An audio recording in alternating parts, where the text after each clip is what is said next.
Hello dear students, welcome to ASC starter. मैं आपसे इस वीडियो में साइंस का मिड टर्म का डीओई की तरफ से जो पेपर इशू किया गया ना यहाँ पर प्रैक्टिस का, तो उसी को यहाँ पर मैं करवाने जा रहा हूँ। ये वीडियो कुछ पार्ट्स में रहेगी, ठीक है। तो आपको कैसे लगेगी वीडियो कमेंट करके बताइएगा, और अगर आपके कमेंट इसके पॉजिटिव रिस्पॉन्स में आते हैं तो मैं आपको इस पूरे पेपर के सॉल्यूशन जल्द से जल्द प्रोवाइड कर दूंगा। तो देखिए, आपका जो पेपर का पैटर्न है मिड टर्म का जो एग्जाम होने वाला है वो सेम ऐसा ही रहेगा। ये डीओई की तरफ से इशू किया गया 3 घंटे का पेपर ही आपका रहेगा। 39 क्वेश्चन आएंगे, 3 सेक्शन में आएंगे। सेक्शन ए बायोलॉजी के रिगार्डिंग होगा, सेक्शन बी केमिस्ट्री और सेक्शन सी फिजिक्स के रिगार्डिंग होगा। इस बार पैटर्न इस तरीके से सीबीएसई की गाइडलाइन से इशू किया गया है। इस वीडियो में क्वेश्चन और आंसर के साथ दिखाऊंगा। ये वीडियो इंग्लिश मीडियम स्टूडेंट्स के रिगार्डिंग रहेगी, हिंदी मीडियम की मैं अलग से वीडियो ले आऊंगा।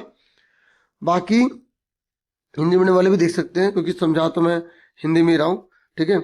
तो यहाँ पर बताया जा रहा है पहला क्वेश्चन कि which process in plants is responsible for the transport of food.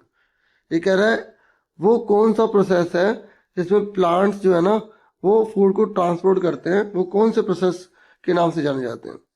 अगर आप इंग्लिश मीडियम के बच्चे हैं साइंस की, अगर आपके पास बुक है एनसीईआरटी की, तो चैप्टर नंबर 5 में आप देखेंगे तो आपको ट्रांसलोकेशन में ही आपको ये मिल जाएगा, ठीक है।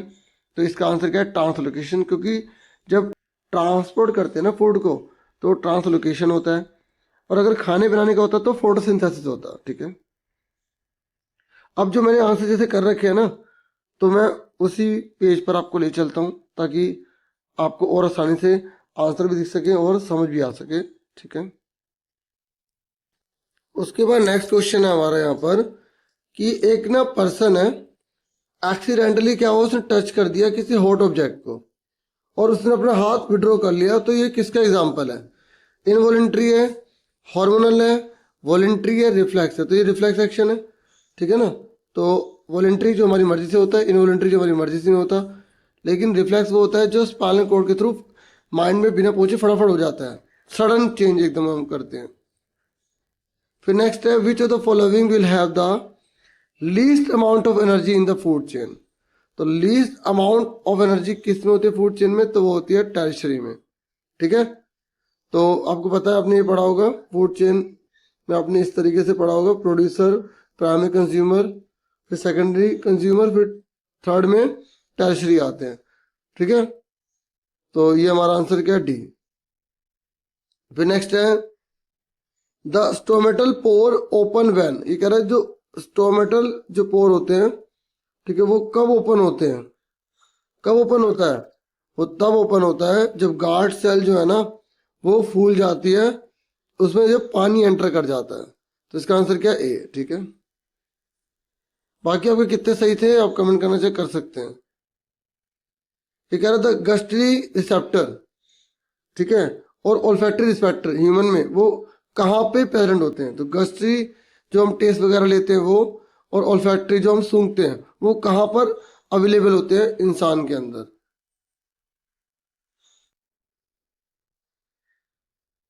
तो गस्टरी क्या है, टंग हो गया, क्योंकि हम उसे स्वाद लेके जो भी चीज़ है उसका पता लगाएंगे।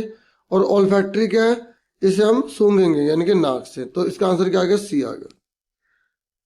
फिर नेक्स्ट है, ये कह रहा है which portion of the brain is responsible for the precision of voluntary action and maintaining the posture and balance of the body.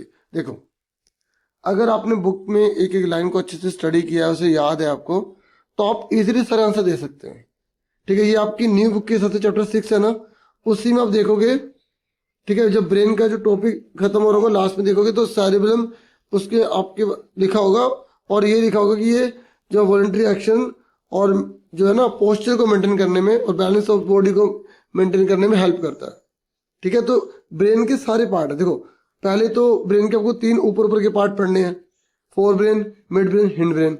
फिर उसके बाद आपको जो हिंड ब्रेन है उसके अंदर के तीनों पार्ट पढ़ने हैं, तो तभी आप सारे आंसर दे सकते हैं, ठीक है। तो अभी मैं इस पे सिर्फ जो क्वेश्चन है उसी के रिगार्डिंग बता रहा हूँ, ज़्यादा एक्सप्लेन नहीं कर सकता, ठीक है। फिर ये कह रहा है कि करेक्ट स्टेटमेंट बताने इकोसिस्टम के बारे में। आपको पता है जो हमारे चारों ओर का जो एनवायरनमेंट होता है जिसमें लिविंग नॉन लिविंग जो है रिसाइड करते रहते हैं, ठीक है, वो इकोसिस्टम का पार्ट होता है। तो इकोसिस्टम में क्या क्या चीज़ें यहाँ पे जो दे रखी है वो ट्रू है, बिल्कुल सही लिखी है। ये कह रहे इकोसिस्टम में बायोटिक अबायोटिक दोनों आते हैं, जिंदा और जो जिंदा नहीं है दोनों आते हैं। बायोटिक में क्या आ गए, प्लांट्स आ गए, ट्रीज आ गए, ठीक है, एनिमल्स आ गए, ठीक है, और माइक्रो ऑर्गेनिज्म आ गए। अबायोटिक में क्या आता है, जो रोक हो गई, वाटर हो गया, ठीक है, सॉइल हो गई है, तो ये बिल्कुल ट्रू है, ठीक है। फिर उसके बाद ये कह रहा है कि गार्डन और जो क्रॉप फील्ड है ना वो ह्यूमन मेड इकोसिस्टम है, ये भी ट्रू है। ये कह रहा है बायोटिक जो कंपोनेंट्स है ना उसमें विंड वगैरह सोइल आती है, तो ये गलत है, ये मैंने आपको भी समझा दिया। ये कह रहा है फॉरेस्ट और जो पॉन्ड्स और जो लेक है ना वो आर्टिफिशियल है, ये भी गलत लिखा है, तो ये तो नेचुरल है, हाँ है ना। ये कह रहे हैं बायोटिक अबायोटिक जो कंपोनेंट्स होते हैं ना वो इकोसिस्टम में एक दूसरे पे इंटरेक्ट करते हैं, मतलब निर्भर होते हैं, एक दूसरे से जुड़े होते हैं, तो ये बिल्कुल ठीक है। तो कौन सा आंसर इसका हो गया, इसका आंसर हो गया ए, ठीक है। यहाँ पे सारे आंसर लिख भी दिए ताकि आपको परेशानी ना हो।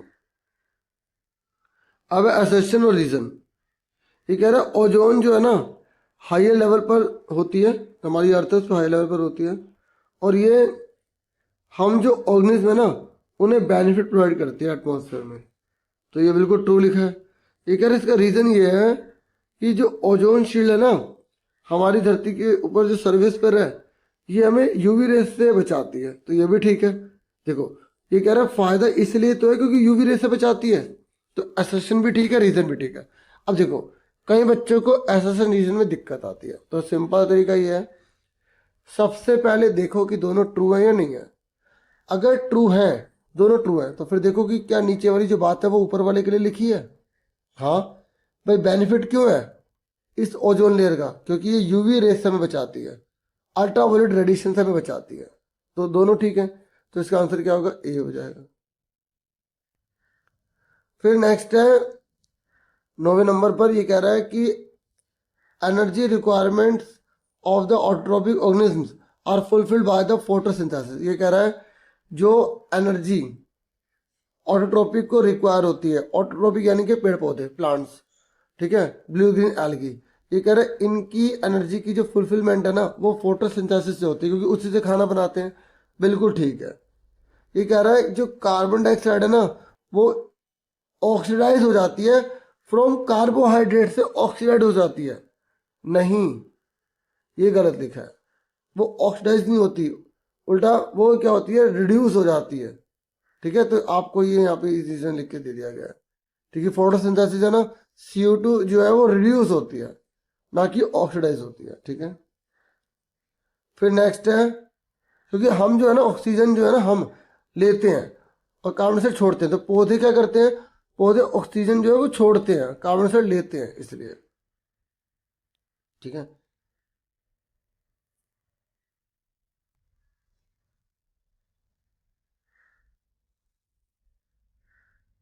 इसलिए पौधे जो है ना CO2 का प्रयोग करते हैं कार्बोहाइड्रेट बनाने के लिए, ठीक है। चलो अब आगे देखो। फिर 10th है, ये कह रहा है how the positive geotropism is different from negative geotropism. देखो जो अगर आपने पढ़ा है चैप्टर नंबर 6 नई बुक के हिसाब से, तो आपको पता होगा जड़ जो नीचे की तरफ जाती है, पेड़ की जड़, तो वो ग्रेविटी नीचे की तरफ खींच रही है, तो वो पॉजिटिव हुआ। लेकिन तना तो ऊपर जाता है ना, पेड़ का जो तना वो ऊपर जाता है, तो वो धरती नीचे खींच रही है लेकिन तना फिर भी ऊपर जा रहा है, तो वो क्या है, नेगेटिव है। तो ये आपसे यहाँ पे एग्जाम्पल के थ्रू पूछा था, तो ये मैंने आपको बता दिया, ठीक है, आप पढ़ सकते हैं। फिर 11वें नंबर पर है, आपको बोला गया कि आपको दोनों में से एक करना है, पर मैं तो सारे करवा रहा हूँ। ये कह रहा है कि जो अमोइबा होता है ना वो अपना फूड कैसे जो है ऑब्टेन करता है, कैसे उसे डाइजेस्ट करता है, और जो इसका जो न्यूट्रिशन है ना उसके टाइप के बारे में बताना है। तो जो अमीबा है ना वो अपना जो खाना है ना वो सूडोपोडिया, जो उसके नकली हाथ कह लो, नकली पैर कह लो, उससे पकड़ता है वो, ठीक है, सुन लो, तो जिसे बोला जाता है फैगोसाइटोसिस। और जो फूड वैक्यूल होते हैं ना वो बन जाते हैं, जो एंजाइम होता है वो उस फूड को डाइजेस्ट कर लेता है। तो ये कौन सा टाइप हुआ न्यूट्रिशन का, तो इसे बोलेंगे होलोजोइक। कौन सा, होलोजोइक बोलेंगे, ठीक है। ये मैंने एक ही लाइन में लिख दिया, आप अलग अलग पॉइंट्स में लिख देना, थोड़ा और बेटर हो जाएगा, ठीक है, टीचर को भी पता लग जाएगा कि अलग अलग बच्चे ने आंसर करे। अगर आप ऊपर वाला नहीं करते तो आप ये करोगे, नेम एनी 2 डाइजेस्टिव एंजाइम, आपको 2 डाइजेस्टिव एंजाइम बताने हैं जो पैंक्रेटिक जूस में पाए जाते हैं। ठीक है, जैसे आप ट्रिप्सिन भी बता सकते हो। ठीक है, आपको इसके फंक्शन बताना है। तो हम यहाँ पे एमिलेस और लाइपेस के बारे में बता रहे हैं। तो एमिलेस क्या करता है, स्टार्च को माल्टोस में बदल देता है, और जो लाइपेस है वो क्या करता है, फैट को फैटी एसिड में और ग्लिसरॉल में बदल देता है। ठीक है, फिर नेक्स्ट है, ये कह रहा है आपको फ्लो ऑफ एनर्जी बनाना है, ये आप बुक में से बना लेना। ठीक है, मैंने यहाँ लिख दिया है कि भाई आप इसे बुक से बना लेना। ठीक है, बाकी मैंने आंसर यहाँ कर दिया है। ठीक है, मतलब मैंने इस तरीके से थ्योरी में ऐसे लिखा है, आप जैसे चार्ट वगैरह बनाते हैं ना वैसे बना सकते हो। ठीक है, देखिए फ्लो ऑफ जो एनर्जी होती है वो यूनिट डायरेक्शनल होती है फूड चेन में। इसको जस्टिफाई करना है तो आप बता दोगे कि पहले प्रोड्यूसर ने बनाया फूड, जैसे घास वगैरह हो गई, फिर उसे प्राइमरी ने खाया, फिर सेकेंडरी ने, फिर टर्शरी ने। ठीक है, इस तरीके से ये प्रोसेस चलता रहता है, और ये जो है ना बैकअप नहीं होता, बैकवर्ड नहीं होता। ठीक है, आप इसको ऐसे ट्रायंगल की शेप में भी बना के दिखा सकते हैं, फिर आप एग्जांपल दे देना। अगर आपने ऐसे कर दिया तब भी कोई दिक्कत नहीं, क्योंकि इन्होंने फ्लो ऑफ एनर्जी बोला था तो मैंने इस तरीके से बना दिया, उस तरीके से प्रॉब्लम आ रही थी बनाने में। ठीक है, फिर उसके बाद नेक्स्ट है कि व्हाट आर प्लांट हार्मोन्स। जो प्लांट हार्मोन्स हैं वो क्या होते हैं, आपको यहाँ पे हार्मोन का नाम बताना है जो पौधे में ये काम करता है। देखो आप बता दो कि प्लांट हार्मोन वो हार्मोन होते हैं जो एक केमिकल होते हैं जो ग्रोथ को रेगुलेट करते हैं, डेवलपमेंट करते हैं, रिस्पॉन्स करते हैं पौधे का। अब आपसे पूछा गया ये जो इनहिबिशन है ना ऑफ ग्रोथ में, तो अगर आप प्लांट वाला जैसे चैप्टर 6 निकालेंगे तो प्लांट का टॉपिक है, उसमें लास्ट टॉपिक जब खत्म हो रहा होगा तो आपको सारे मिल जाएंगे। उल्टा भी पूछ सकता है, सपोर्ट मटेरियल है उसमें तो 700 लिखा हुआ है। ठीक है, तो इनहिबिशन ऑफ ग्रोथ है तो वो कौन सा एसिड है, मतलब कौन सा हार्मोन है, एब्सिसिक एसिड। ठीक है, ग्रोथ ऑफ स्टेम है वो कौन करता है, वो ऑक्सिन करता है। और प्रमोशन ऑफ सेल डिवीजन कौन करता है, साइटोकिनिन करता है। ठीक है, ऐसे growth of tendrils around support वो कौन करता है, ऑक्सिन करता है। तो इस तरीके से आप बना के यहाँ पे बता सकते हैं। ठीक है, चैनल को सब्सक्राइब कर लो अगर अभी तक आपने नहीं किया तो। ठीक है, बेल आइकन को प्रेस कर दो। ठीक है, फिर नेक्स्ट है आपको डिस्क्राइब करना है 2 मेटाबॉलिक पाथवे, 2 तरीके बताने हैं आपको। वो आपने पढ़ा होगा ग्लूकोज का जो ब्रेकडाउन होता है। अब यहाँ पे मैंने वैसे नहीं बनाया, बुक से यहाँ पे फोटो भी नहीं लगाई, आपने पढ़ा होगा इस तरीके से। आपने पढ़ा होगा एरोबिक एनारोबिक वाला जो ऑक्सीजन की एब्सेंस में होता है, पढ़ा है ना, तो वही आप पूरा बना देना अच्छे से। एरोबिक रेस्पिरेशन क्या होता है, जिसमें ऑक्सीजन की प्रेजेंस में होता है ग्लूकोज जो होता है वो पूरी तरीके से कार्बोहाइड्रेट एनर्जी वगैरह जो है उसमें बदल जाता है। ठीक है, और माइटोकॉन्ड्रिया के द्वारा पूरा कर दिया जाता है, ये मेन चीज़ हो गई। और एनारोबिक क्या होता है कि जो ऑक्सीजन की एब्सेंस में होता है। ठीक है, इसमें क्या होता है कि कुछ लैक्टेस वगैरह बन जाते हैं।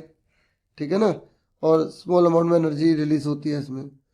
ठीक है, वो लैको वाला भी लिख देना, बना देना। ठीक है, यहाँ मैंने एरोबिक एनारोबिक का बताया जैसे कि क्वेश्चन में था।